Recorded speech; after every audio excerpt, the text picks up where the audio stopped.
Après le dialogue national inclusif, DNI, les Maliens sont appelés à des assises nationales sur la refondation de l'État pour se parler dans la foulée. Les autorités de la transition tablent sur ces assises pour demander une possible prorogation de la transition. Les Maliens donneront-ils un quitus aux autorités pour proroger la transition?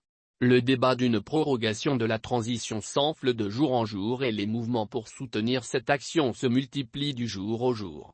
Depuis quelques semaines, les partisans d'une prolongation de la transition se font entendre. On se rappelle que le 7 août dernier, le mouvement Mali Espoir, qui regroupe plusieurs acteurs de la société civile, a organisé une conférence de presse pour réclamer la prolongation de la transition. Le 13 août, c'était au tour du mouvement des jeunes patriotes du Mali, un autre front pro-prolongation, d'afficher son soutien aux putschistes en organisant une manifestation à Bamako.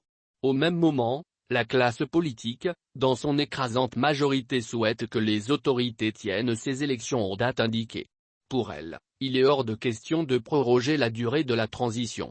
C'est dans ce brouhaha pro- et anti-prorogation, que les autorités de transition envisagent d'organiser des assises nationales sur la refondation de l'État, dont les recommandations et conclusions auront un caractère exécutoire et serviront de base pour les réformes constitutionnelles concernant la relecture de la loi électorale, celle de loi portant sur la charte des partis politiques, l'élaboration de l'avant-projet de la Constitution et la tenue du référendum constitutionnel.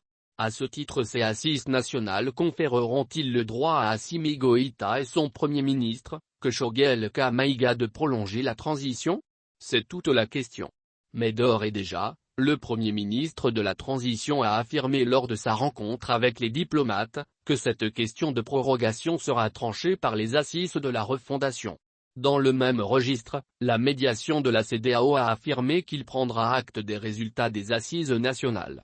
Pour Khalilou Sidibé, politologue, toutes ces sorties des adeptes de la prolongation est le fruit d'une volonté populaire.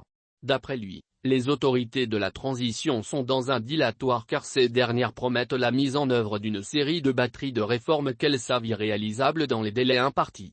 Pour les responsables actuels, la transition doit se poursuivre jusqu'à la fin 2023, date à laquelle aurait dû s'achever le mandat du président Ibk, témoigne-t-il.